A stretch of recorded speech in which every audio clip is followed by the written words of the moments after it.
Imos dar entón comezo a esta primeira actividade da xornada, da sesión. Será unha conferencia seguida do seu retruque. A conferencia dará o profesor Xosé Ramón Barreiro Fernández, a retrucante neste caso será a profesora Catherine Davis. Realmente non me vou estender moito en presentalos porque habería moitísimo que dicir, demasiado, e penso que o interesante é escoitalos a eles. Esa é unha razón. E a outra é que penso que, cando menos as persoas inscritas tedes un dossier co seu currículum actualizado e completo, e entón aí é onde realmente podedes afondar. Vounos tamén presentar os dous para non romper despois un pouco que serían as quendas naturais de intervención e resposta. Entón, presentos agora conxuntamente e, ao final, cara ás 11, se vos parece ben, faremos un coloquio aberto á participación, por suposto, do público, e penso que tamén pode ser un dos elementos máis interesantes desta primeira actividade. O profesor Xosé Ramón Barreiro Fernández é catedrático emérito de Historia Contemporánea de Galicia na Universidade de Santiago de Compostela, foi presidente da Real Academia Galega, a que representa no Consello da Cultura Galega. Entre os seus múltiples méritos e distincións, quizáis neste contexto sería bo salientar que recibiu 2 veces o Premio da Crítica de Investigación. Por outra banda, hai moitas publicacións que tamén, como digo, podedes ver no currículum, pero outra vez neste contexto, quizáis cumpra referirse á biografía de Murguía, publicada o pasado ano na editorial Galaxia. A profesora Catherine Davis é catedrática de Estudos Hispánicos e Latinoamericanos na Universidade de Nottingham, sen dúbida unha das maiores coñecedoras de Rosalía de Castro no ámbito global. E isto é así, cando menos, desde o magnífico Rosalía de Castro no seu tempo, o libro editado por Galaxia no ano 1987, pero realmente a continuidade na liña de estudos rosalianistas de Catherine Davis é abrumadora no tempo, e continuou mesmo ata o pasado mes de outubro, onde na Universidade de Santiago presentou un traballo sobre a novela Flavio á luz da ecocrítica. Entón, deixo-vos en primeiro termo co profesor Barreiro Fernández, e despois retrucará Catherine Davis. Moi ben, bons días. Chegamos a un acordo sobre o título desta exposición. E o acordo foi que falara da evolución intelectual e política do matrimonio Murguía-Castro dende os anos 60 aos anos 80 do século XIX. Bueno, en realidad, xa que estamos falando nun congreso sobre Rosalía de Castro, non lles parecerá a vostedes extraño que concentre a miña atención en Rosalía, e que nesta ocasión lle demos a Murguía un papel secundario, porque eu penso que as circunstancias o reclaman. Así como temos moi claro a evolución política e ideolóxica de Murguía, progresista, regionalista, independentista, resulta sorprendente que durante tanto tempo ninguén se aproximara á obra de Rosalía para coñecer cal é a súa ideoloxía, se é posible coñecer a súa militancia política.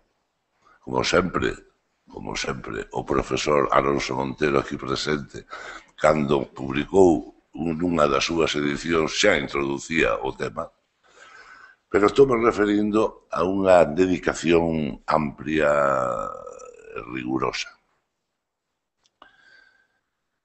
Nin Bouza Brei, nin Carballo Calero, ningún dos grandes rosalianos daquel tempo nos deixaron a posteridade o que eles pensaban sobre esta circunstancia vital irrepetible dunha muller que se chamaba Rosalía.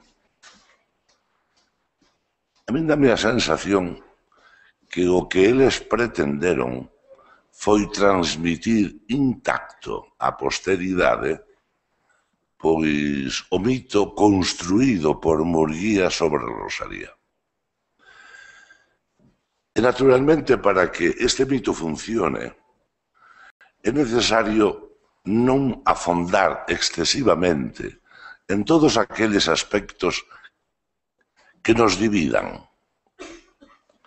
Foi necesario ir limando pois as aristas do pensamento de Rosalía, limando aqueles elementos que podían parecer excesivos, porque o que importaba, en definitiva, era presentar un modelo de Rosalía no que fora aceptable por todos e para todos.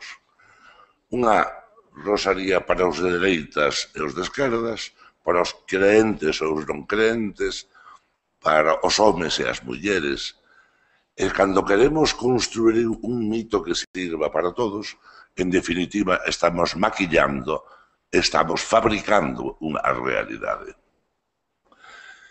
Isto levou consigo unha especie de doxa, de doctrina, que foi elaborada por estes mesmos grandes rosarianos.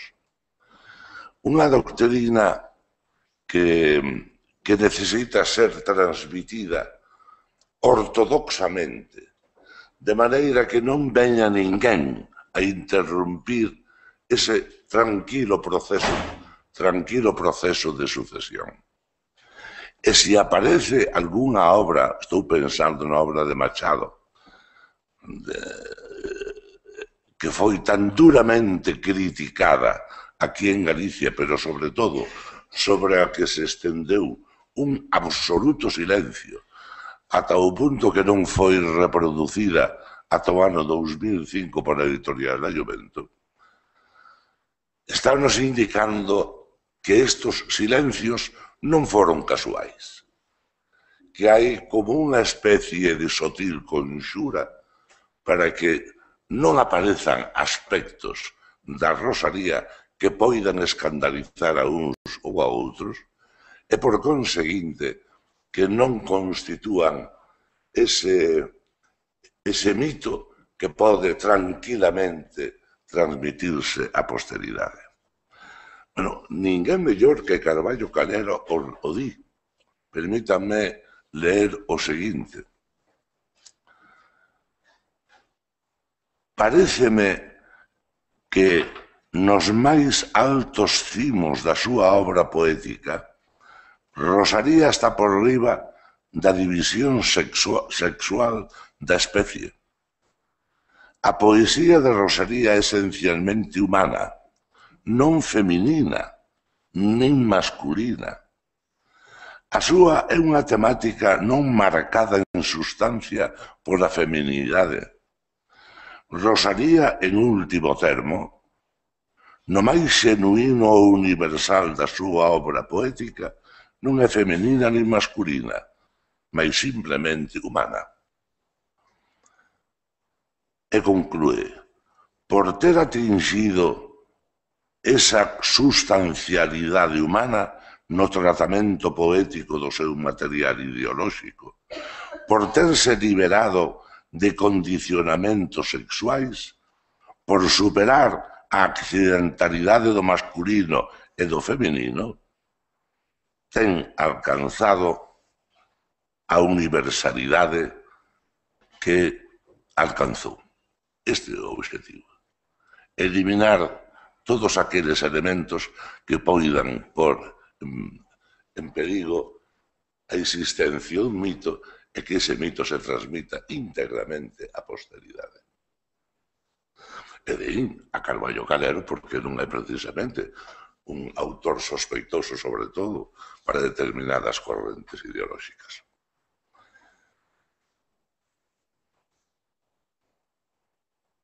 Hasta tal punto, pois, se foi configurando unha imaxe de Rosalía, unha doxa rosariana, que no famoso congreso do ano 1985, ao que asistiron 149 investigadores, que representaban a 56 universidades de todo o mundo, desde Finlandia hasta Australia, e 14 centros de estudio, O asombroso é que agás 5 ou 6 artigos todos responden a esta doxa. Este congreso significou, por suposto, un enriquecimento cuantitativo da dedicación a Rosalía. Pero aspectos novedosos, aqueles que rachan cunha concepción, non atoparedes máis que 5 ou 6. É dicir, estaba prefixada a figura de Rosalía. E non porque os organizadores aos que pertenecemos algúns dos que estamos aquí puxeramos dificultades ou obstáculos, como se nos acusa posteriormente nun libro recente que logo citarei. Non.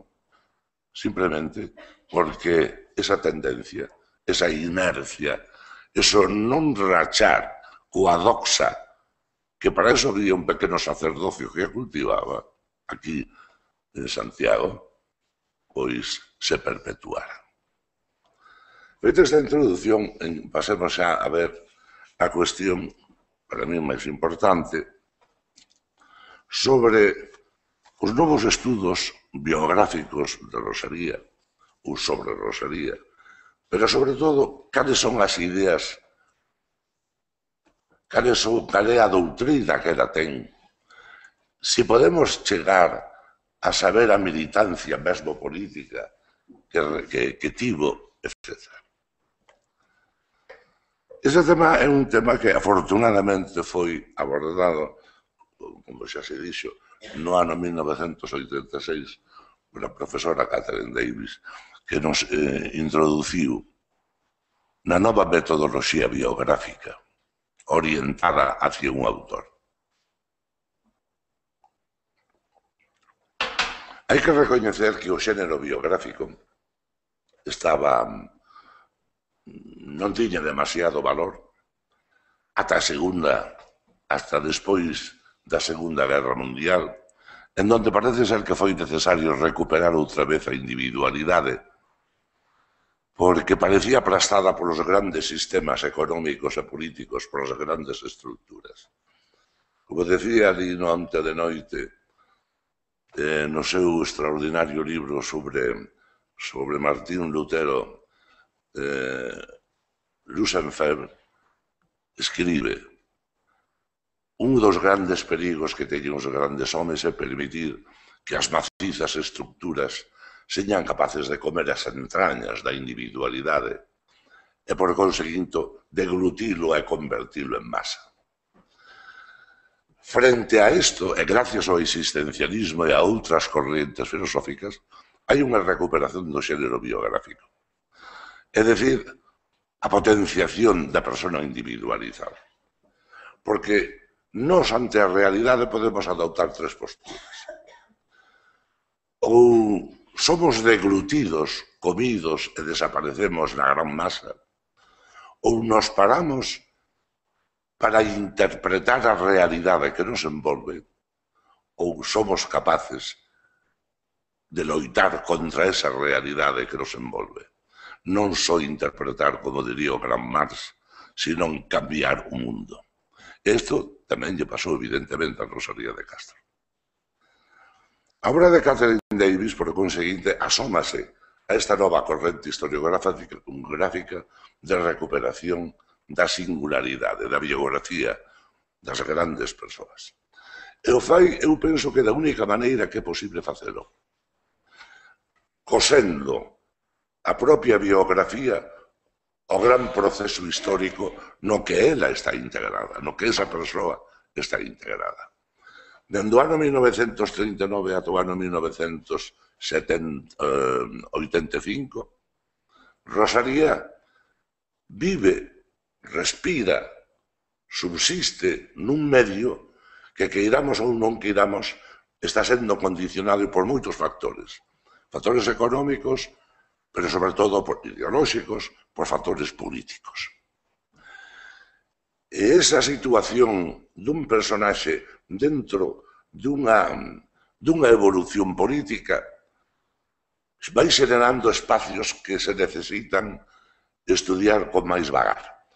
A profesora Catherine Davis distingue tres grandes espacios en todo ese período: Un primeiro que vai dende o ano 1839 a 1854, un segundo período que vai do 54 ao 74, e finalmente o período da restauración ata a morte de Rosalía. Claro, a primeira eiva que quizás lle podamos poñer é que ela ata os acontecimentos da biografía de Rosalía a historia de España, porque tamén temos que recoñecer que a historia de Galicia, lamentablemente, no momento en que ela compuxo a súa historia, estaba tan pouco desenvolvida que tampouco podía facer ese outro exercicio de poñer en relación a biografía de Rosalía máis especificamente coa evolución histórica propiamente galega. Poderemos discutir algún punto sobre o porqué desta división en tres partes, pero en calqueira caso o importante é que o contexto e o gran espacio envolven e o lector pode perfectamente captar o que pode significar a cada período na evolución do pensamento e da acción política de Rosalía de Castro. É un momento dunha transición, un momento da aparición dunha burguesía, un momento no que a clase fidalga está perdendo espacio. Clase fidalga a que pertencía a Rosalía Castro. Unha clase fidalga, no seu caso, decadente, logo volverei sobre eso, non porque a burguesía vai arrinconando a fidalguía, sino no caso concreto dos Castro, por pésima administración dos seus bens, porque lle prestaron cartos pois a Lujín, e Lujín, parente deles, era un personaxe que donde poñía as mans e pretendía facer negocio, aquilo era un desastre. E por eso a familia tuvo que facerse cargo de todos os costos que significaron os repetidos fracasos de Lujín. E iso explica o porqué económicamente a familia Castro estaba nun proceso de decaimento manifesto. Pero ela perteneceu a esa clase. Unha clase que ten leis rígidas internas. E xa veremos o que vai a facer Rosalía con esas leis. Verémoslo despois. É un momento da chegada das novas ideas do socialismo utópico. Logo veremos onde as percibiu, de onde se impregnou. É un momento do romanticismo radical. O romanticismo que sempre defendiu a liberdade experimenta un cambio rotundo en España.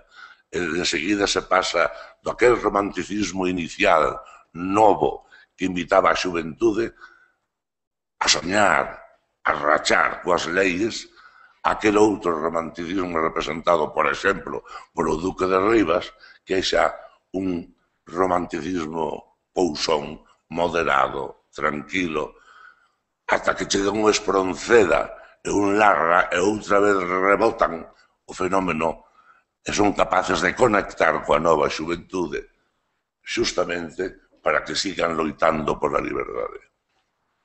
Cada ano, aquele grupo de mozos que vivía en Santiago de Compostela, cando se aproximaba a data do aniversario da morte destes dous grandes homes, encargaban aos amigos que tiñan en Madrid que non se esqueceran que no nome deles puxeran tamén un ramalliño de flores na tumba de Larra e Espronceda, porque eran os seus mitos, eran as súas lendas, eran os seus líderes. Eu non me creo tanto na incidencia do krausismo na obra de Rosalía, ni siquiera na de Moría. Os conocía, os trataba, pero creo que ese grado de influencia quizáis necesite unha maior probatura. Ata que Rosalía atopa a Murguía e con ela atopa a Galicia, e xuntos van a iniciar a aventura gozosa e maravillosa de recuperar un pobo. Porque, como decía Hobsbawm, que lo recolle perfectamente, Jacqueline, cando nun pobo alguén empeza a recoller os primeiros cantares, alguén escribe as primeiras liñas dunha gramática, alguén elabora o primeiro dicionario dunha lingua perdida, ou case perdida, está poñendo as primeiras pedras dunha independencia dese país. Isto o estudia perfectamente a Catherine, e isto nos leva a ter que recomendar dende aquí a lectura da súa obra, que espero que pronto teremos que facer unha segunda edición en donde aparezan máis cousas, en donde a dependencia coa historiografía actual seja máis polo miúdo, etc. O segundo intento serio que se fixo aquí en Galicia para aproximarnos a esta realidade que se nos vai das mans, que se chama Rosalía, é obra do profesor Rodríguez Sánchez, que dedicou desde os anos 1970 e tantos moito tempo a construcción da historia de Rosalía, ata o punto de que no ano 2011 publicou unha obra, Rosalía estranxeira na súa patria, unha obra de 700 e pico de páxinas sobre Rosalía de Castro. O que no caso da profesora Catherine é moderación, ponderación, trato académico. No caso da obra do profesor Rodríguez, pois é vehemencia, e hai moitos elementos que uno acaba de deglutir como propiamente académicos, senón que está presente unha teoría, unha teoloxía política que está marcando un pouco está subxacendo sobre esa obra. En poucas palabras poderíamos decir que o que se pretende na obra de Rodríguez Sánchez pois é, en primeiro lugar, anunciar a chegada a Galicia da burguesía, unha burguesía que vai arrinconando a fidalguía. Por conseguinte, un novo modo de produción que é o capitalista e, por conseguinte, unha nova cultura que é a cultura capitalista. Unha cultura capitalista que está apoiada desde o centro por un Estado que tutela, naturalmente, os intereses desa burguesía, que distribuye desigualmente os recursos que forman parte do Estado, o cual o leva a afirmar que estamos nunha situación colonial, que Galicia aporta e fornece de man de obra barata, e fornece de materias primas, e facilita o Estado a través das remesas procedentes de América, e facilita o Estado, pois, unhas novas entradas económicas fortes. É dicir, un modelo que xa sabemos e conocemos que está aplicado a outras realidades e que por primeira vez se está aplicando a unha biografía como a de Rosalía de Castro. É unha situación de dependencia, é unha situación, por conseguinte, de tipo colonial, e está centrada en torno a victoria do sistema capitalista. Dúas referencias críticas, unha e outra obra, máis que críticas, outra visión distinta, posiblemente. Cando se afirma que aquí a burguesía vai arrinconando a fidalguía, hai que ter moito cuidado con estas afirmacións. Porque aquí en Galicia a burguesía foi débil, foi lenta, tardou tanto en penetrar que permitiu que as dúas clases sociais que exerceran permanentemente o control social, que era o clero e a fidalguía, mantuveran durante gran parte do século XIX ese predominio e non a burguesía. Sobre todo a fidalguía. A fidalguía que, lonxe de ser eliminada pola presión da burguesía, se reafirma a través do sistema da desamortización, porque a fidalguía galega merca as terras, non é a burguesía que merca as terras, e consolídase como clase, como cando en toda Europa xa a nobreza está de capa caída, en Galicia a fidalguía sigue moi forte e moi consolidada.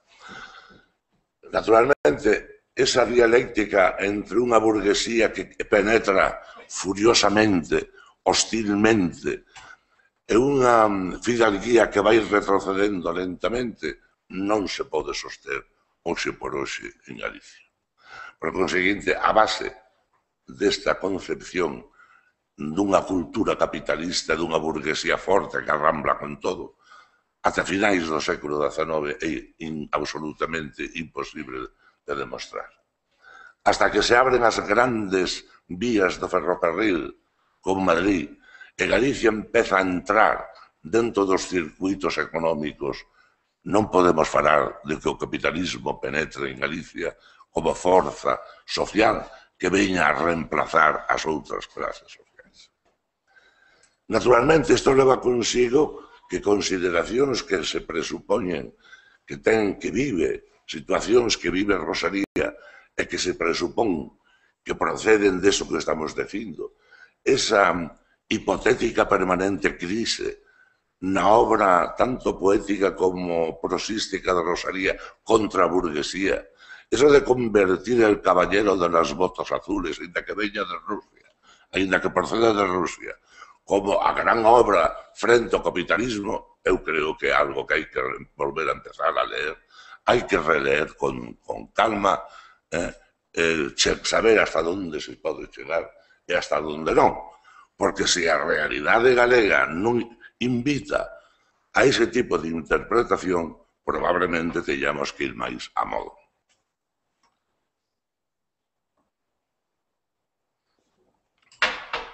Que evidentemente en Galicia había unha concepción de dependencia, pero eso non, moito antes, dende o padre Sarmiento, existe esa corrente crítica que lamenta que Galicia non apareza tratada legalmente, igualitariamente con respecto ás outras provincias por parte do Estado español, primeiro por parte da Coroa e posteriormente por parte del Rei. Pero existiu sempre.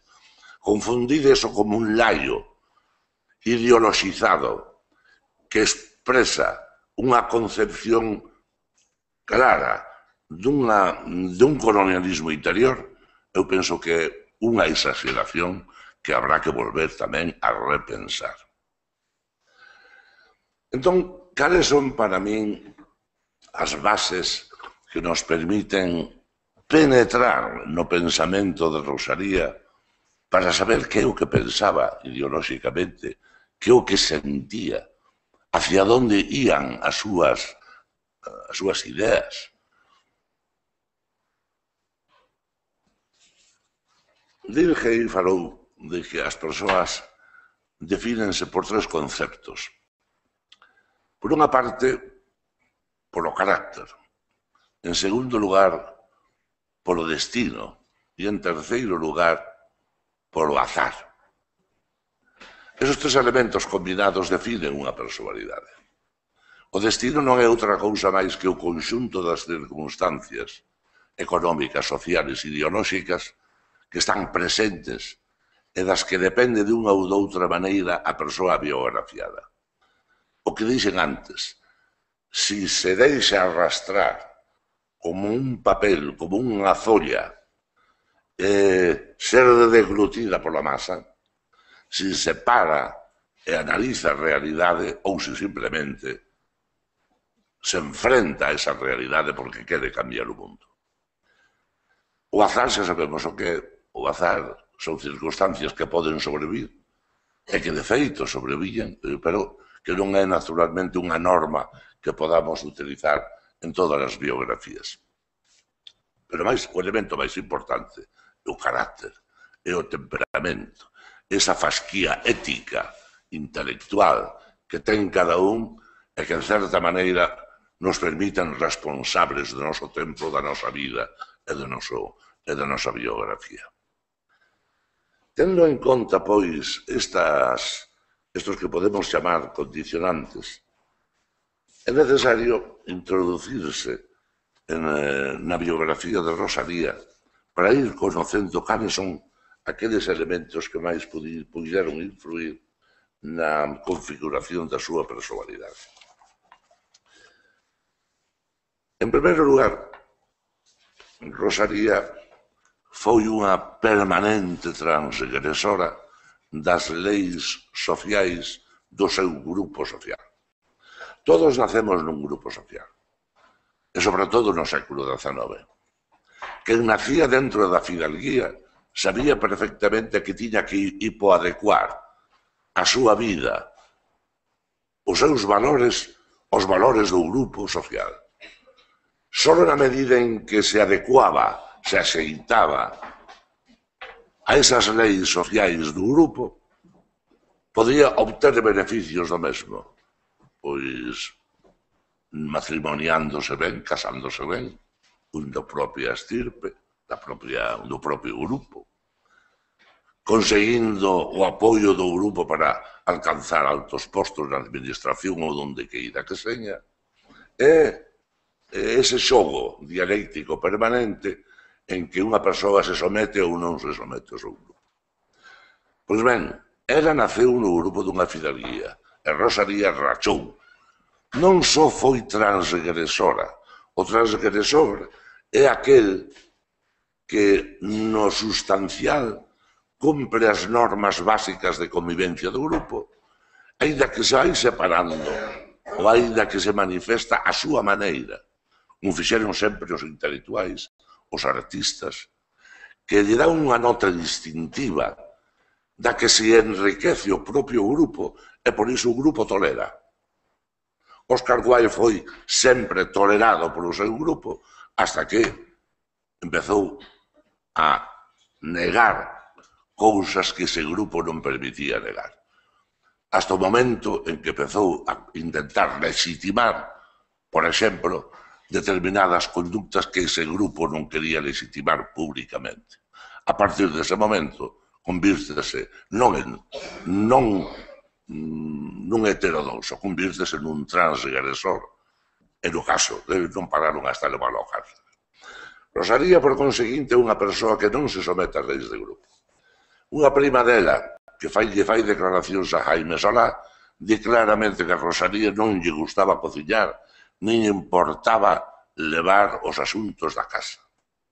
Rosalía, por conseguinte, dende nena, rexeitou ese papel que non sei por qué, pero aí está, sempre se lle atribuía a muller. Que o papel de levar a casa, o papel de facer de comer, o papel de limpar, etc. Rosalía sempre se negou. Só unha persona que adopta esa postura transgresora pode explicarse que é solteira, aos 19 anos, marche a Madrid, ou que sea. Pero, sobre todo, hai un elemento fundamental que explica como se vai formando a personalidade de Rosalía e, sobre todo, este elemento transgresor, que vai a ser a súa permanencia no Liceo da Xuventude. Aquí en San Agustín, no convento de San Agustín, que hoxe é unha residencia, pois, como fora desamortizado, había un espacio grande, donde se realizaban as obras de teatro, donde era tamén representou algunha que outra obra, etc. Pero o Liceo da Juventud tiña algo máis. Era un lugar de encontro, era unha tertulia animada e viva, sobre todo gracias a Aurelio Aguirre, gracias a Rodríguez Seoane, a Vicenti, a Pondal, o propio Murguía. Aí se falaba de todo. O Liceo da Juventud non era por conseguinte un lugar onde cada mes se facía unha obra de teatro. Era un lugar de convivencia permanente nun grupo, eu citei os máis destacados, donde en realidade se convertiu pronto nunha universidade. Foi a universidade de toda aquela xente que escoitaba cousas, que meditaba cousas que na universidade non se daban. Rosalía, o escándalo que provoca Rosalía é que Rosalía non solamente asiste e está entre os mozos aqueles, cando unha señorita que pertenece á clase social a que ela pertencía, isto lle estaba vedado, senón que Rosalía vai a vivir ao Liceo de Xuventude, a pesares de que a súa familia tiña unha casa, a súa nai tiña unha casa na Porta Faxeira. E por que vai a vivir? Para vivir máis intensamente ese contexto. o escándalo que eso tivo que producir en Santiago tivo que ser mayúsculo. Como xustifica vivir ali? Porque o Concello, como estaba desamortizado o Concello, alugaba habitacións a persoas de boa familia, pero vidas a menos, como lle pasou aos Lujín, e vivían ali. Eran parándose neso, iba ao chafariz, vamos, as habitacións dos Lujín, e ela vivía con certa permanencia no Liceo da Xuventude. Liceo da Xuventude onde se entrecruzaban as ideas máis avanzadas.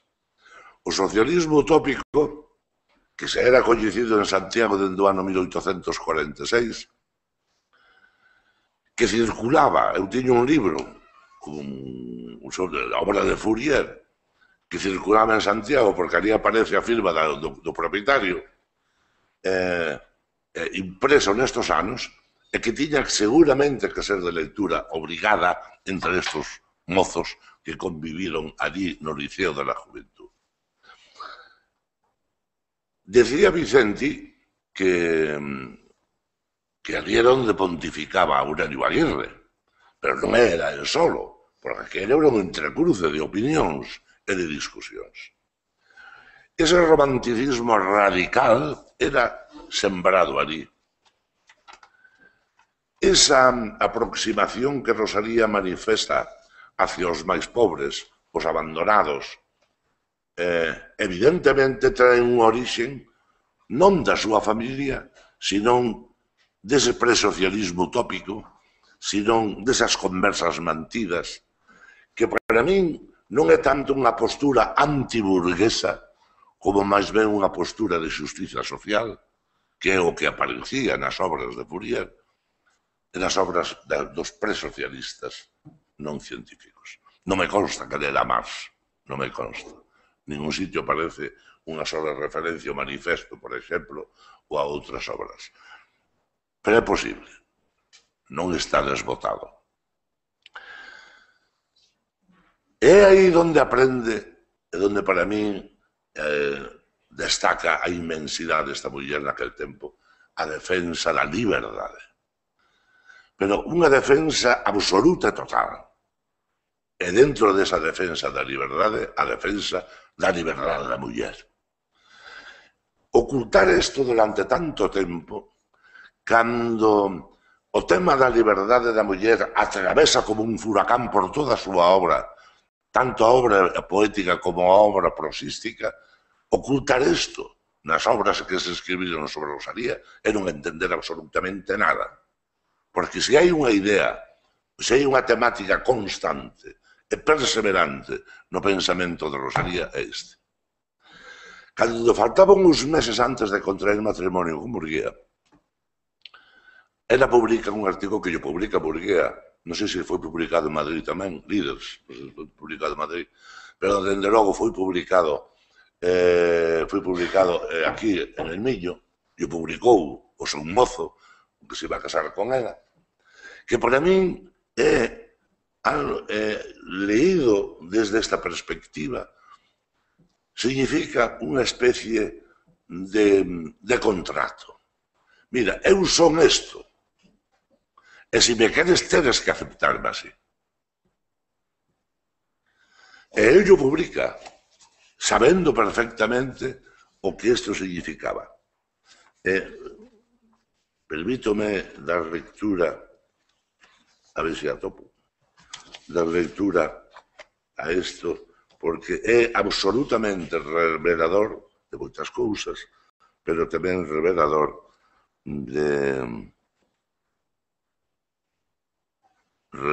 do que ela sentía e das condicións que lle poñía o marido, o que iba a ser seu marido. En definitiva, mentre os busco, mentre procuro atopar isto, é o que lle di claramente é que soy libre, aí está, soy libre, libre como los pájaros, como las brisas, como los árabes en el desierto, y el pirata en el mar. Solo cantos de independencia y libertad han balbucido mis labios. Aunque alrededor hubiese sentido desde la cuna ya el ruido de las cadenas que debían aprisionarme para siempre. As cadenas que aprisionan a muller, está claro. Porque el patrimonio de la mujer son los grillos de la esclavitud. Yo soy libre, le vuelvo a recordar a Murguía. Nada puede contener la marcha de mis pensamientos y ellos son la ley que rige mi destino. Murguía queda pois advertido de que nada nin naide pode cambiar o rumbo desta vida que optou pola liberdade. Pero logo engade que ninguén lle pode reclamar remordemento, porque este é un sentimento das mulleres débiles. Pero se non hai arrepentimento, hai, sin embargo, dolor, espectros do pasado, a pesares, e así conclúe, que todo este espectro de pasado proceda de unha debilidade. Evidentemente, esta muller chega ao matrimonio vivindo a vida, pero non arrepenténdose de nada. Isto é para min unha clarísima advertencia que lle fai a Murguía. Se me queres, tésmeme que aceptar así, libre, como los piratas de la mar, sin dereito a reclamar o meu arrepentimento por nada. E Murguía, por suposto, aceptou. E correu o risco. Dúas almas grandes que se atopan, sin perder ninguna delas absolutamente nada do que significaba o seu ser, que a independencia e a liberdade. Rosalía, estou xa fora do tempo. Moi ben, pois entón remato. Rosalía entrou ademais na vida de Murguía para defender a Galicia e a defendeu. Acabo de citar cando compón Cantares Gallegos a frase de Hobsbawm. Ela sabía perfectamente que cando reconstruía, facía ese ramalliño de cancións galegas, estaba sentando as bases de algo que permanecería. Di Murguía nas dúas ou tres versións que ten sobre a composición de Cantares Gallegos, di que descubriron a necesidade de escribir Cantares Gallegos un día en Madrid contemplando o ceo estrellado, pero botando de menos a terra húmeda da súa Galicia. E tanto foi así que en canto que canto se deron conta que se aproximaba o nacemento da filla, sin avisar aos amigos, sin decir nada, chegaron a Santiago de Compostela.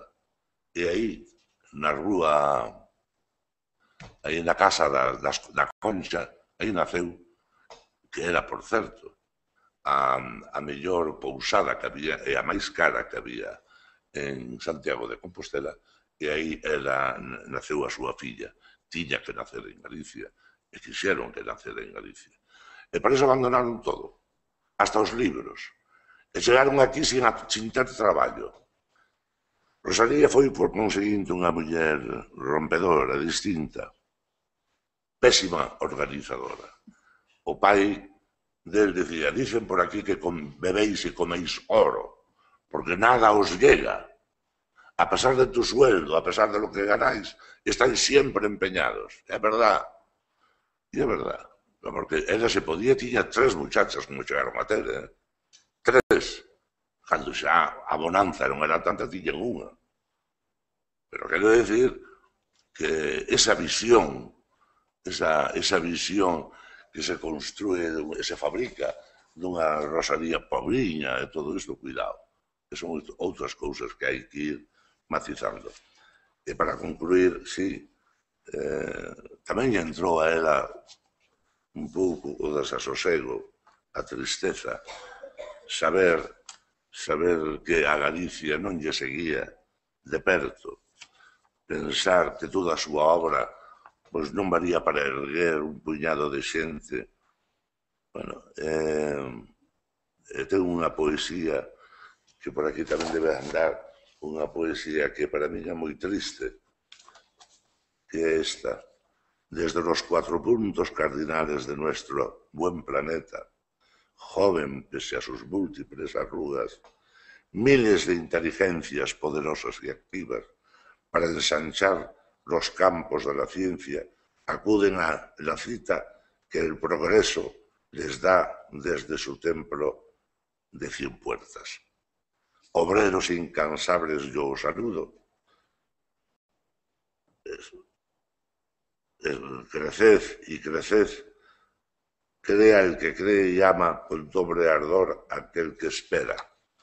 Pero yo, en el rincón más escondido y también más hermoso de la tierra, sin esperar a Ulises, que el nuestro se ha naufragado en la tormenta, semejante a Penélope, tejo y destejo sin cesar mi tela, pensando que esta es el destino humano, la incansable tarea, y que ahora subiendo, ahora bajando, una vez con luz y otras a ciegas, cumplimos nuestros días y llegamos más tarde o más temprano a la ribera.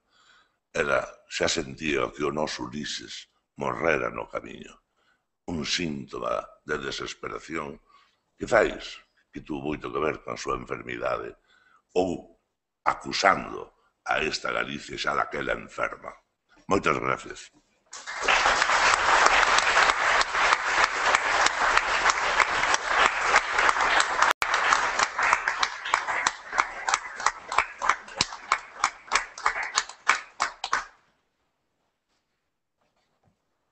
Fala, Catherine.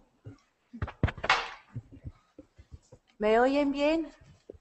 ¿Se oye o no? Sí, sí. Sí, gracias.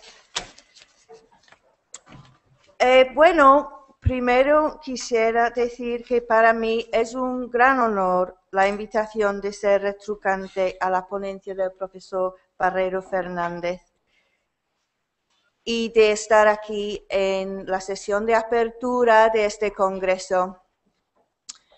Y ver las fotos que nunca las he visto del congreso de hace casi 30 años, me emociono, ¿no? Pues me veo tan joven, ay, qué pena.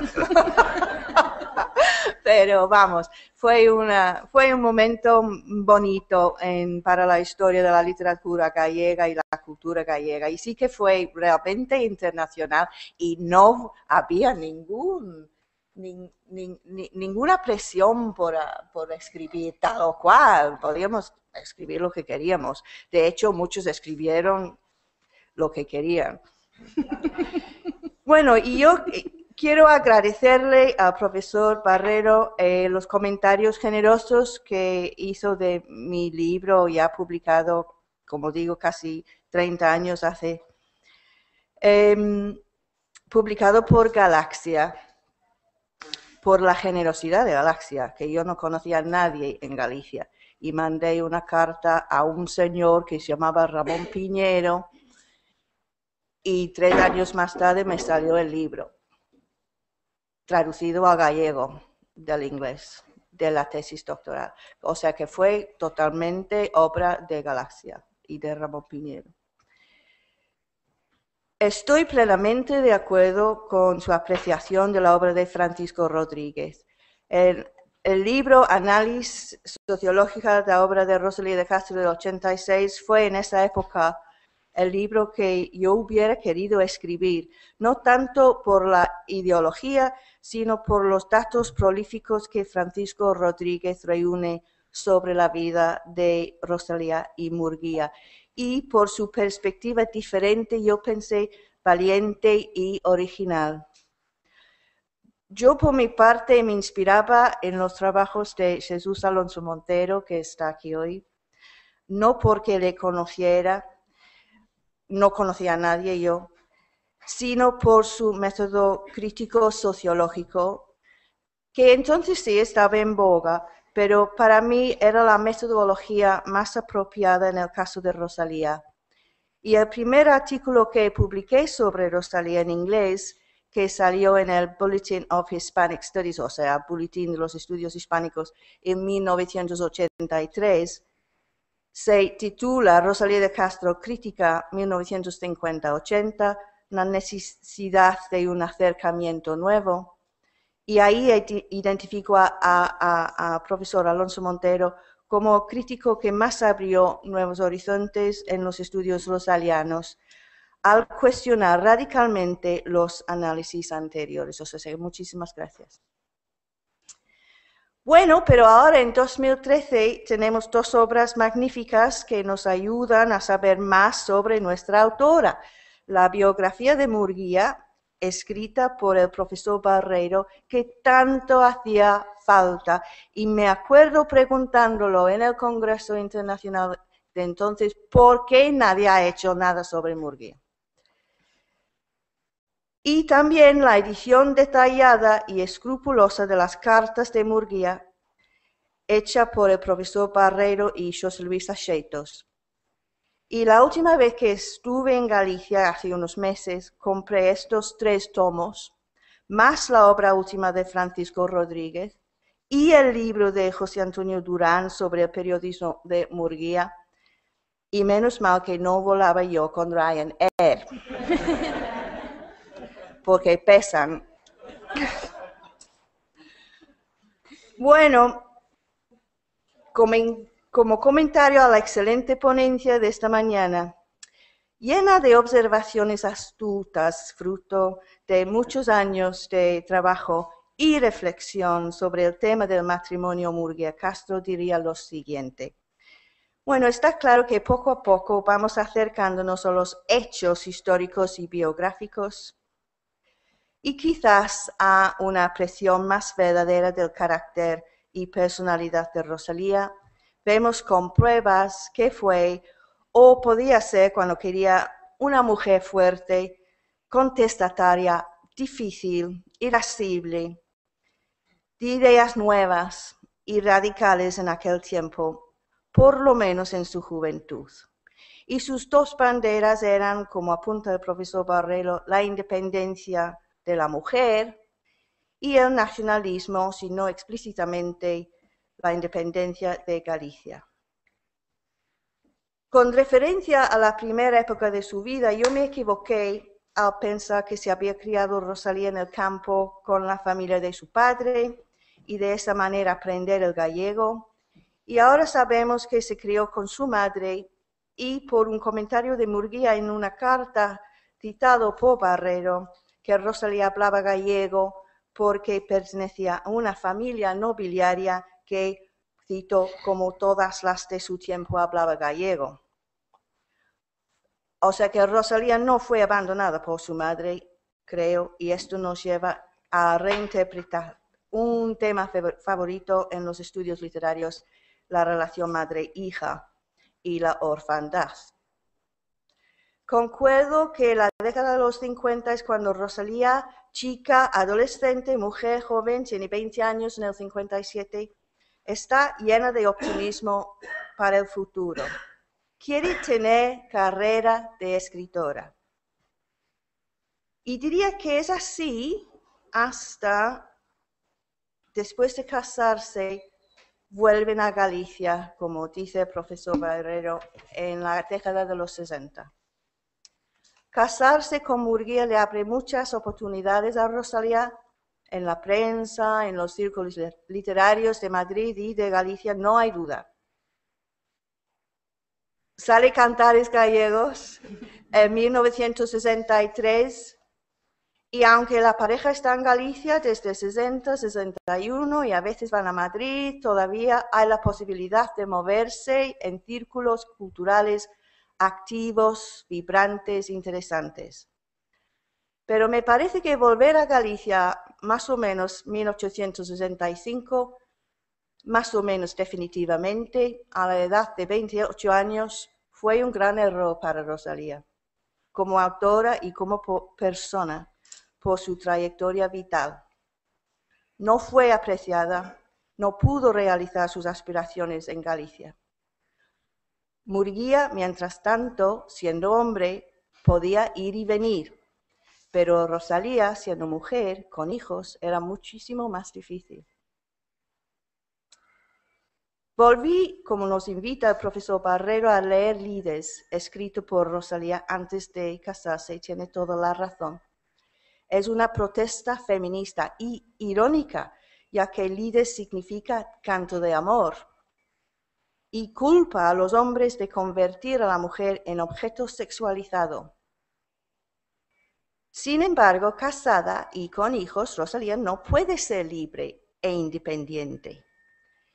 En Galicia, su aislamiento y frustración se recrudece a partir de la Revolución de 68, cuando paradójicamente ella y Murguía deberían haber beneficiado de su progresismo político juvenil y de sus contactos políticos entre los republicanos, especialmente en Madrid. Pero a finales del sexenio, en el 74, cuando Rosalía tiene 37 años, le parecería que había logrado bien poco. Sí que Rosalía fue olvidada en España, aun a pesar de la popularidad de la segunda edición de Cantares Gallegos en el 72. Retrospectivamente, para ella había sido un gran sacrificio volver a Galicia, aunque en el momento no lo viera así porque no le gustaba vivir en otro sitio. Y ya que se excluía voluntariamente del mercado internacional de la lengua española por escribir poesía en gallego, si le hubieran recompensado en Galicia, pues bien, pero tampoco fue así.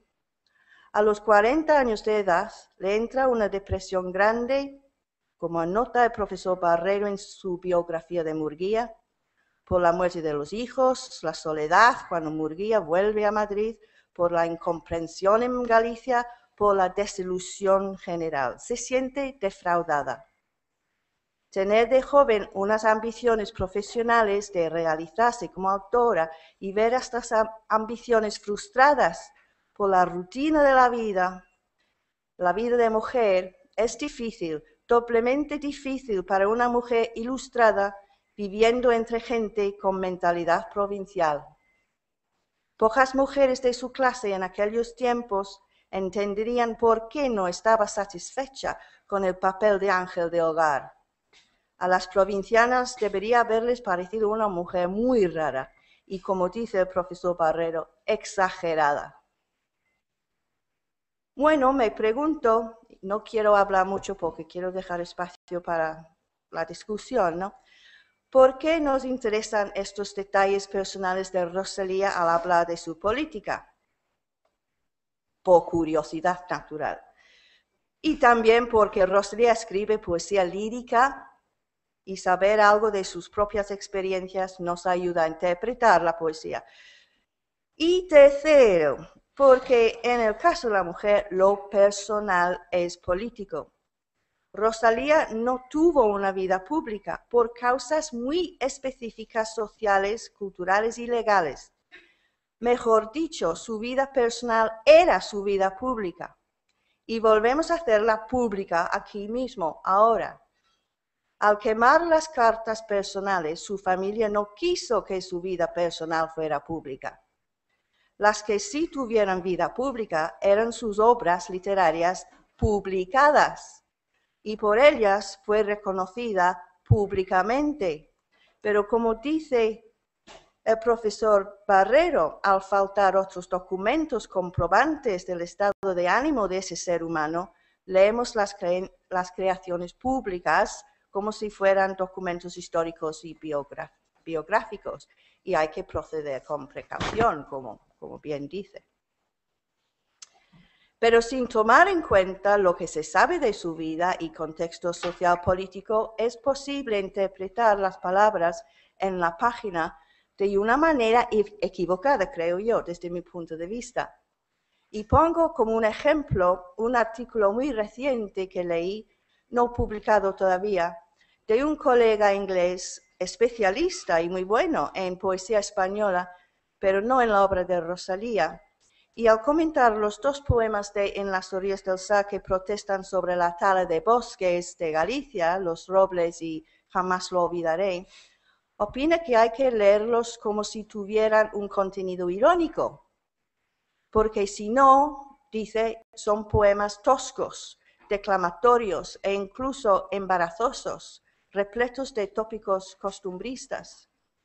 Pone como ejemplo la escena de Los Robles, donde la madre con el bebé se calienta al calor de la lumbre y la anciana hila a la luz de las llamas.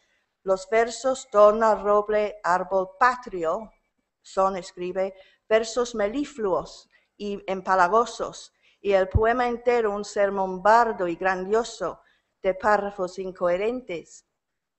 Pero cada crítico tiene la libertad de interpretar las palabras en la página como mejor le parezca. ¿Hay una lectura equivocada? ¿No es el lector tan importante como el autor? Bueno, voy a cortar y terminar con una cosa que creo que es importante, un poco contencioso quizás. Terminaré con unas consideraciones sobre el asunto de la vida pública de las escritoras.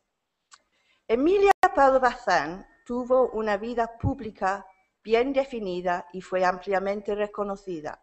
Era mujer, tenía 3 hijos, pero vivía en Madrid, era rica, cultivaba relaciones influentes ella misma y se separó del marido. Gertrudis Gómez de Avellaneda tuvo una vida pública reconocida y fue aclamada por sus obras de teatro sobre todo.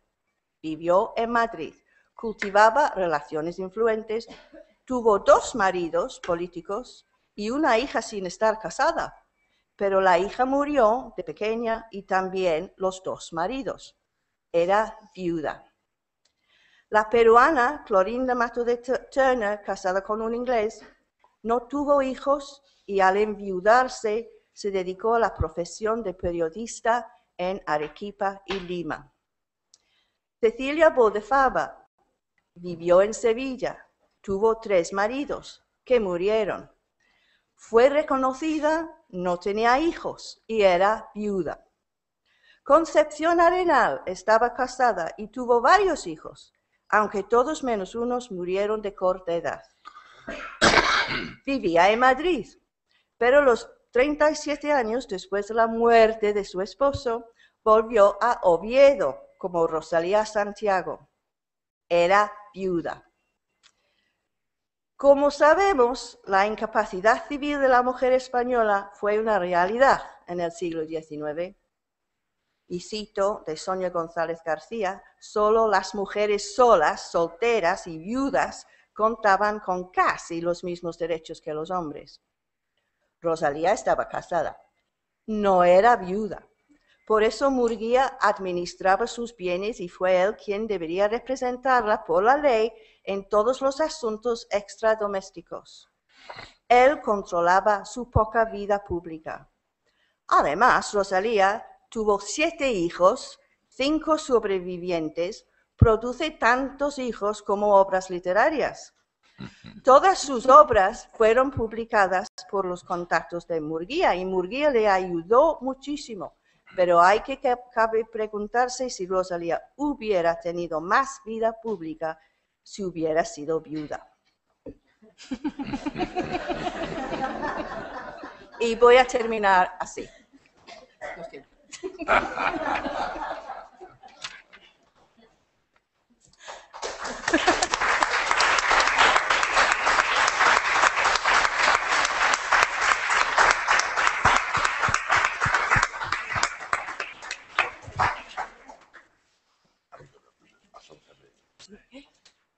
Abrimos unha quenda de intervencións libres pois, para poder dialogar con isto que foi realmente un banquete intelectual en toda regra.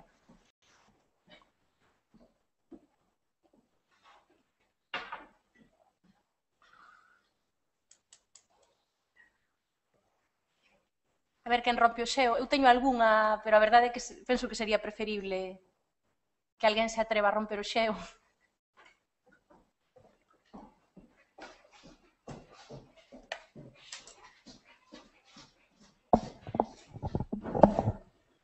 Hola, bo día. Parabéns polas ponencias ou comunicacións recén recén presentadas.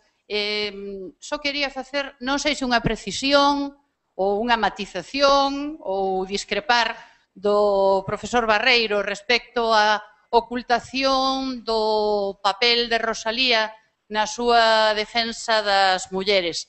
Eu penso, como estudiosa de xénero e, sobre todo, de ciencia de xénero, que non se trata tanto dunha ocultación como de que os estudos de xénero e os que se ocupan de, precisamente, buscar nas obras de escritoras e escritores estes aspectos, son relativamente recentes, como vostede sabe. Entón, claro, a ver, nos países anglosaxóns, nos anos 70, comezaron estes estudos. Aquí o panorama hispano e o galego, que sempre vivimos con un pouco de retraso sobre o horario previsto, pois un pouquiño máis tarde. Polo tanto, eu creo que esa mirada necesaria non existía. Non existía. E no Congreso do 85, se existía, sobrevoaba a obra. Sin embargo, hai estudos recentes, dos anos 2000, de alumnas, ou non sei se agora mesmo xa son profesoras da Universidade de Santiago, nos que sí se estudan eses aspectos. E eu creo, insisto, pasa un pouco como na medicina, que se busca, que se atopa aquilo que se busca. Como non se busca a perspectiva de xénero, pois non se dá con ela. Entón, non creo eu, así como hai outros aspectos da obra rosaliana que Murguía censurou, porque non conviña poñer de manifesto que a Rosalía, a Universidade de Santiago de Compostela, non lle parecía nada interesante desde o punto de vista científico, e iso Murguía cortouno e desapareceu, porque efectivamente en aras dese consenso ou desa imaxe, eu creo que este outro aspecto, o que ocorre é que non existía esa mirada, non se buscou, non parecía importante. Estou completamente de acordo contigo, máis aínda, no ano 1985, cando me referín a esos poucos artigos que se distinguían cualitativamente do conxunto, era porque xa aparecían as primeiras, os primeiros enfoques desta índole, eso está clarísimo. Pero eu non me refería a iso é elemental. Os temas van aparecendo, se enfocan de acordo con unhas determinadas presións sociais, dunhas determinadas influencias, etc. Estou me referindo ao texto que acabo de ler de Carballo Calero, en donde é algo máis, aparece algo máis de non captar esa realidade. É algo máis, é rexeitala. Cuidado. E aí, por eso, a miña acusación non era contra aqueles que traballan dignamente en ese punto, sino contra aqueles que querían fabricar unha Rosalía onde non constara isto. Eso é outra cousa. Creo que quere falar Margarita Ledo. No ano 83 publicase Festa da Palabra Silenciada e no ano 85 Festa da Palabra Silenciada adícase monográficamente a Rosalía con artigos como o de Carmen Blanco, que tamén intervirá aquí, e con unha visión absolutamente desde a mirada femenina e feminista. Por lo tanto, no ano 85 sí existían, pero nun produto residual para a oficialidade. Era a Festa da Palabra Silenciada que levaba 2 anos editándose e continúa a editarse. Simplemente unha apreciación bibliográfica e para engadir a... Algunha intervención máis do público? Sí.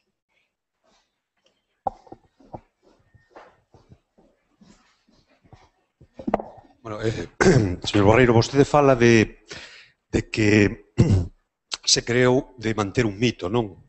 Na figura de Rosalía, non? A pregunta é, estamos preparados agora para achegarnos máis á verdade, máis que ese mito que se fabricou? Estamos máis preparados agora, que estamos... Sí, os mitos fan falta, benditos mitos. Aquel pobo que non tiña lendas é un pobo que está enfermo, pero se non ten mitos está morto. Benditos mitos. O que sucede é que existindo os mitos, a obriga nosa é justamente ir apreixando a auténtica realidade, ir apretando para que saia aquilo que non é histórico, aquilo que tal, e ir quedándonos coa esencialidade das cousas. Por conseguinte, eu non teño nada contra o mito Rosalía, tal e como construiu Murguía, porque unifica, porque sacude a xente, porque é unha bandeira. E non estamos sobrados de bandeiras. Ora, outra cousa é que nun ambiente como este, un ambiente donde a elevación cultural media, hoxe afortunadamente, xa non vive de palabras, nin de síntomas, nin de símbolos, sino que quere ter realidades, eu creo que temos que proseguir o camiño da búsqueda da realidade histórica. Pero que se sobreentenda que eu non estou en contra dos mitos. As bandeiras fan falta moitas veces. Alguna intervención máis? Elena? Elena? Aló? Bueno, non quería intervir porque eu son un vello rosaliófilo e, por outra parte, creo que no mes de abril, cando vou ter unha intervención, o que a mí me gustaría é que as xeracións de rosaliólogos e rosaliófilos novas interveñan. Pero, bueno, aquí sai unha cousa que dificilmente iba a quedar calado ante ela, que este último diálogo.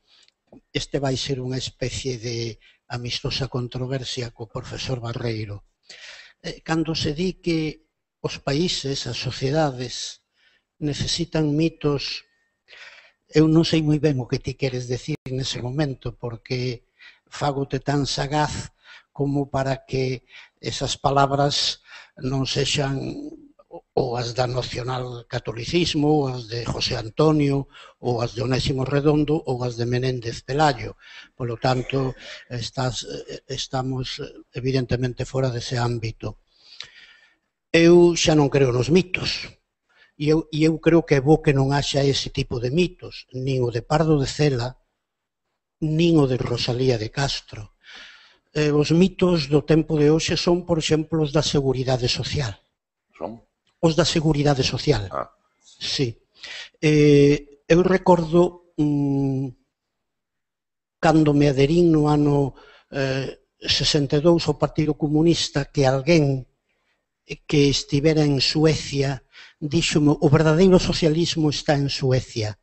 Ali hai avances sociais tan extraordinarios que vos, os que pensades na Unión Soviética, etc., estades equivocados. Algúnha razón, evidentemente, tiña. Logo volveu a Lugo, daquela vivía en Lugo, e dixo, bueno, os avances sociais de Suecia están un pouco mitificados. Pero, en todo caso, daquela seguramente era a sociedade máis avanzada do mundo. E ter no imaginario colectivo en Suecia, e oxalá pasado mañán aquí en Galicia, a idea dunha seguridade social que temos que defender. E por esa seguridade social a xente vai facer manifestacións de 400.000 persoas. Nunca vamos facer unha manifestación polo mito de Rosalía ou polo mito de Pardo de Cela. Cambiou a sociedade na que nos educamos, Xosé Ramón. Eu son algo máis vello que a ti.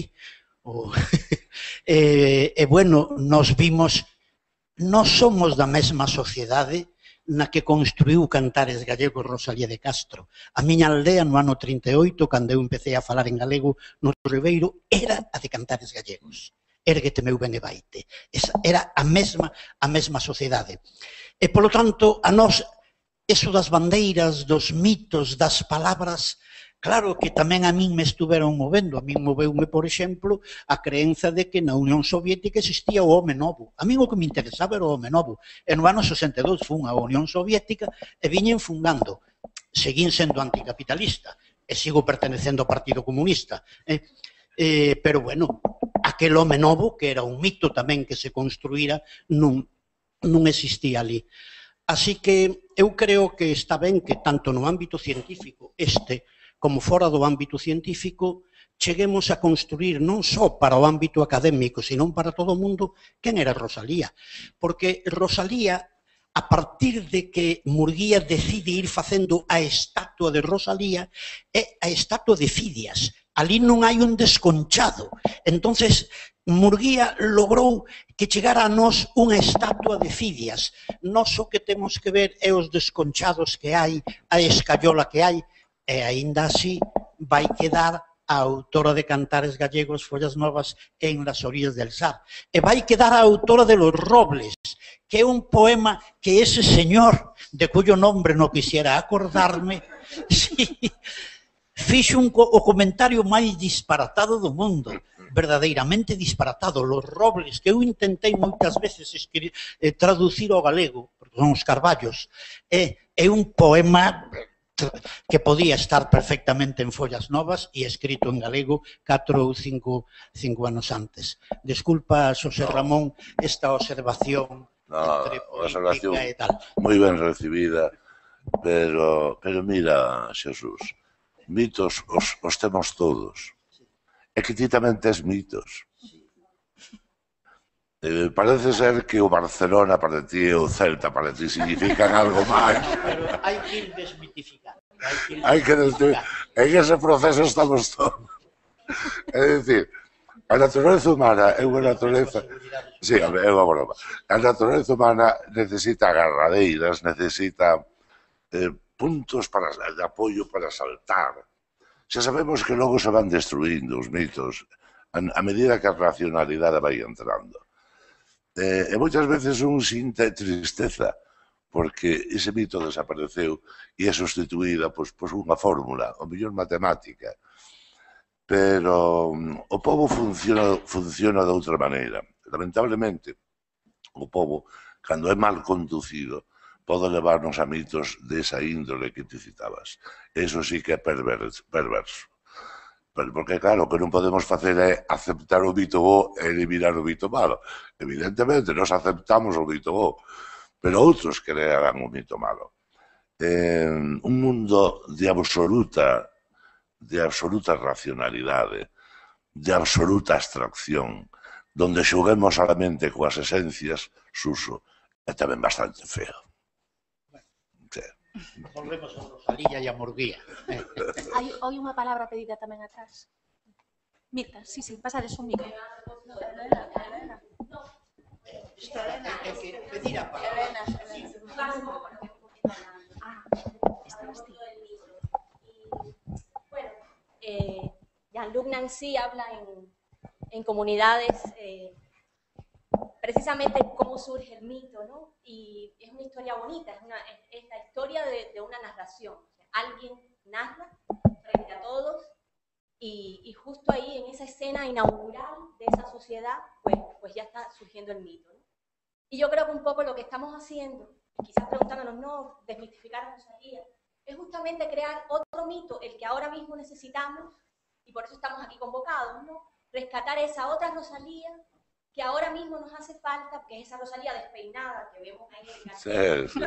Y que es un poco la que nos va a llevar a descubrir, ¿no? Porque justamente estamos leyendo esa porque es la que necesitamos ahora, esa otra Rosalía, esa Rosalía pues irreverente, esa Rosalía que en algún momento en sus cartas pues deja ver su carácter, su fuerza, bueno, esa que no es desmaquillada, que no es la Rosalía, sin historia, que nos vendió Murguía, ¿no? Que despojó de su propia historia, de sus propias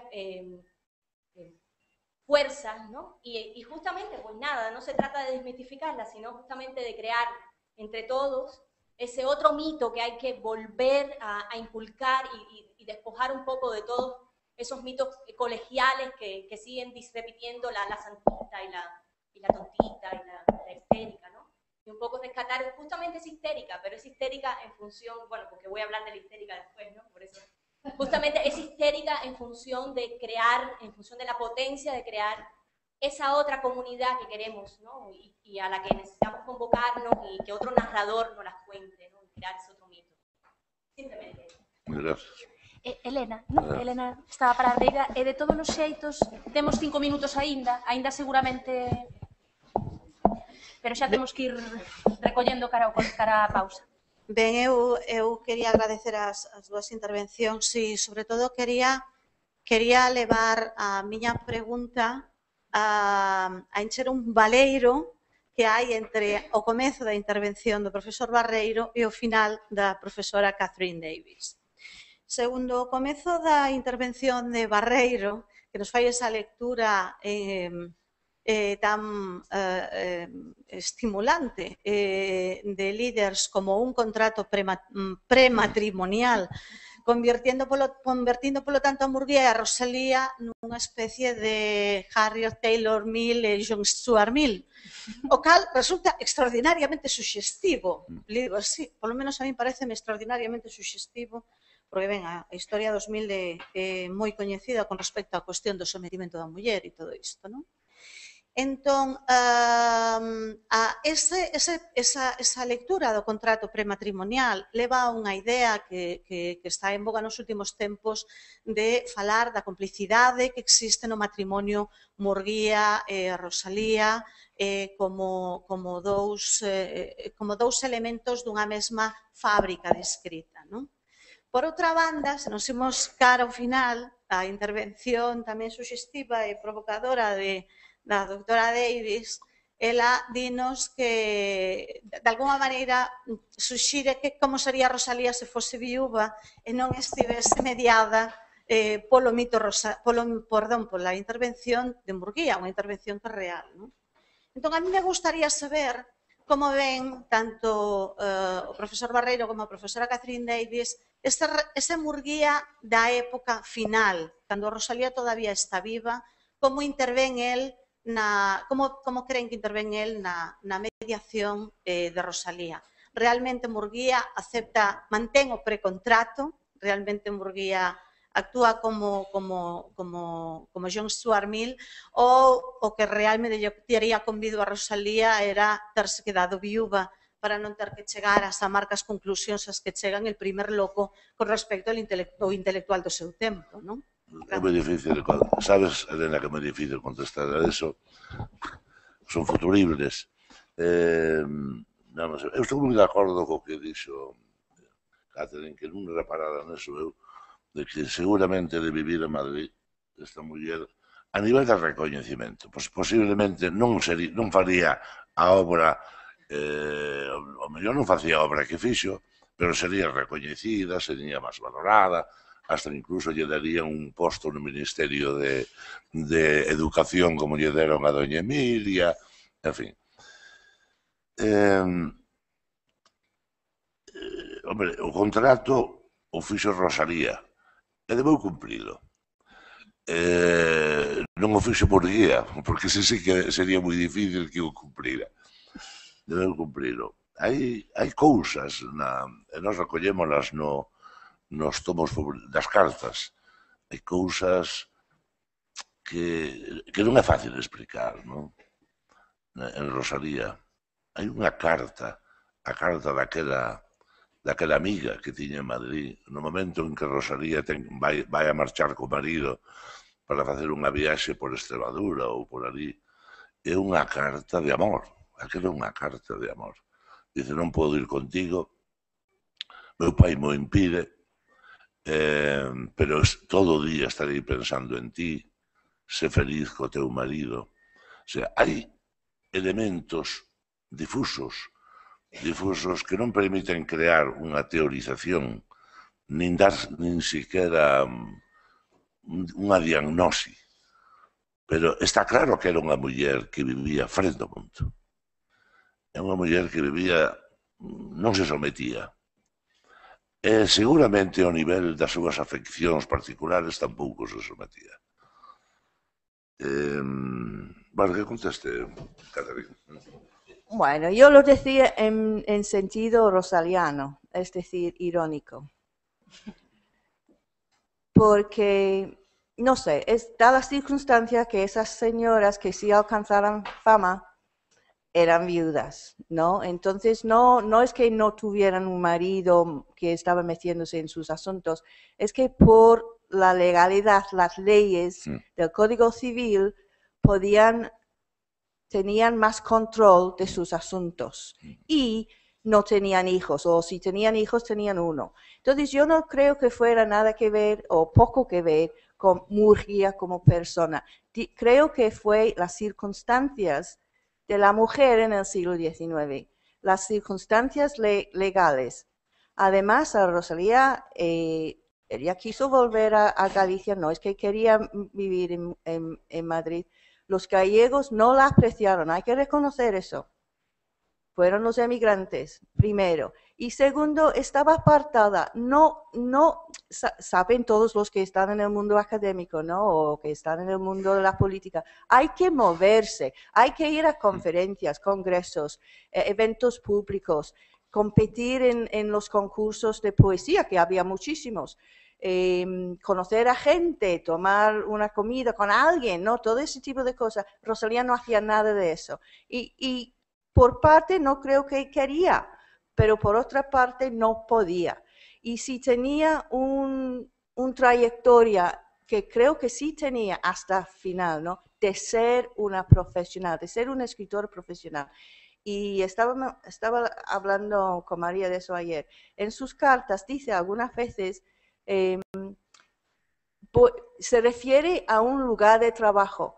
Dice mi gran sala o el gran salón. Y yo me imagino que tiene una mesa en la sala grande donde escribe. Su trabajo es escribir. Cuando dice, voy a seguir con mi trabajo, no está haciendo la comida. Por eso tenía 3 personas, ¿no? Ella se veía como escritora profesional, pero le faltaba todo lo demás que hay que hacer para alcanzar la fama, digamos. Y creo que Murguía hacía lo que podía, ¿no? Colocando sus obras cuando podía. Podía haber hecho más, supongo, no sé, pero con 5 hijos, etcétera, es difícil y creo que la gente se tiene que darse cuenta de eso, de los problemas sociales que había. Por una mujer alcanzar una cierta fama o renombre era muy difícil. Que lo hicieron Pablo Bazán, Avellaneda, etcétera, por circunstancias, y había muchísimas otras mujeres que escribían que no llegaron a hacer eso. Y vi el otro día, no sé dónde fue,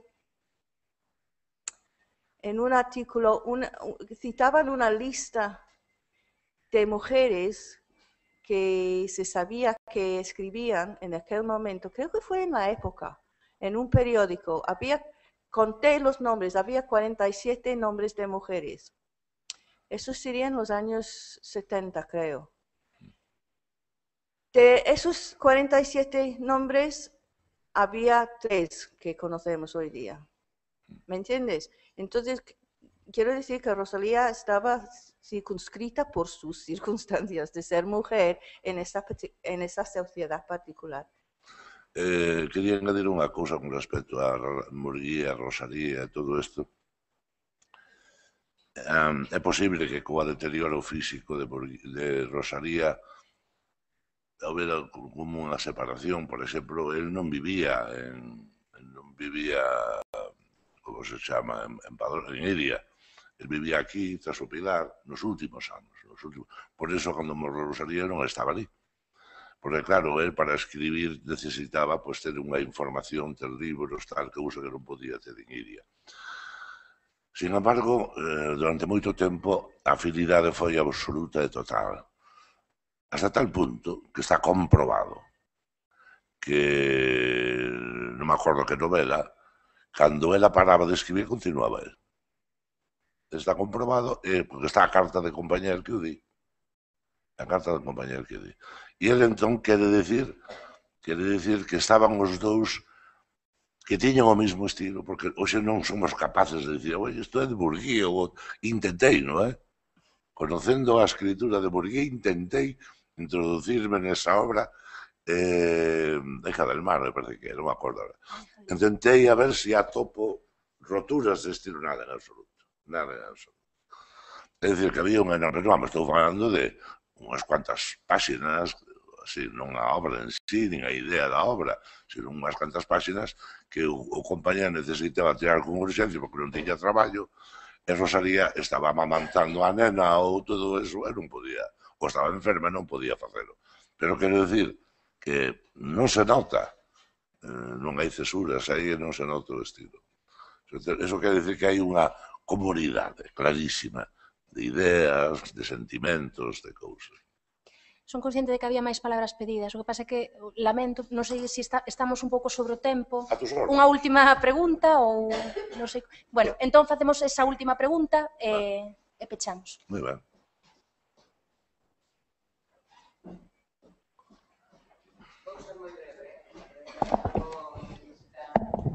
Moitas explicacións. Eu estou de acordo que probablemente deste congreso saia unha Rosalía desmitificada dunha banda e acabemos construindo un mito da outra banda. O personaxe permítenos as dúas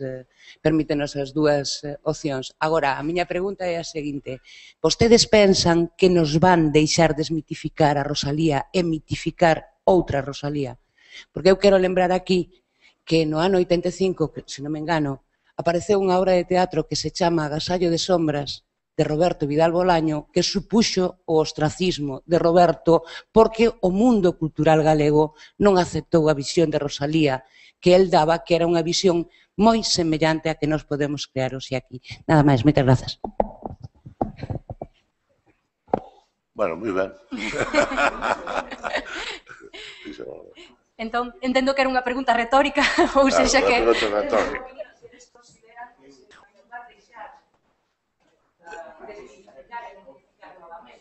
Iremos traballando sobre a figura de Rosalía. Estaremos fabricando outra Rosalía. Porque, lamentablemente, a Rosalía é dos poucos escritores que nunca se manifestou. Non hai unhas horas declaracións de Rosalía. Non escribiu un artículo político, Rosalía. Así como de Murguía temos todo. Pero en Rosalía non temos nada deso. Como non temos nada deso, é lógico que nos introduzamos polas lentillas, pero a onde chegamos? Un chega a un lado, outro chega a outro, e sempre tenemos varias Rosalías. Sempre. Pero é preferible ter varias Rosalías a non ter unha doxa, unha doctrina, unha ortodoxia montada sobre a Rosalía como era que había. Bendita sea a liberdade e os distintos enfoques. Ben, pois encontrámonos ás 12.